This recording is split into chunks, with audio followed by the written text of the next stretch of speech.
Hello friends, কি সুকৃতি ব্লগে তোমাদের সকলকে স্বাগত জানাই। অনেকদিন পর একটা ব্লগ ভিডিও করছি। আসলে শরীর ভালো ছিল না বলে ব্লগ ভিডিও দিতে পারছিলাম না। কাল গিয়েছিলাম আমার বাপের বাড়ির ওখানে, কায়তেনাটের মেলা হয়, আর এখানে আমরা মাজারে হাজর দিই আর ধূপ মোমবাতি জ্বালিয়ে দিই। আর এখানে গিয়েছিলাম অ্যাকচুয়ালি সুকৃতির একটু পুজো দিলাম সুকৃতি আর সুকৃতির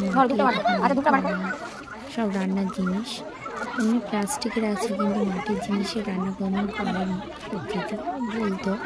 তাই বললাম ঠিক আছে, আমাদের এখানে মেলা বসলে তোমাদের নিয়ে যাবো।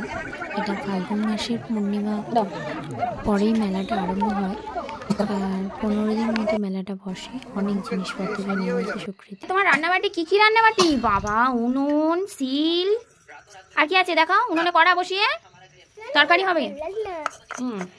আর এটা কি? এটা শিল।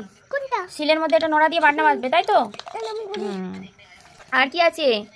এটা এটা খুন্তি, আর এটা চামচ, আর এটা হচ্ছে ভাতের হাঁড়ির সরা, আর বালতি করে জল নিয়ে আসছো, আর থালার মধ্যে ভাত দেবে, তাই তো? আর এই গামলাটা তরকারি রেখে দেবে। বাবা, খুব সুন্দর জিনিসপত্র হয়েছে। সুকৃতির খেলনামাটিগুলো কেমন হলো বন্ধুরা, তোমরা অবশ্যই জানিও। তোমাদের কার কার এরকম খেলনামাটি আছে কমেন্টে লিখে বলো আমাদেরকে, তাই তো সুকৃতি?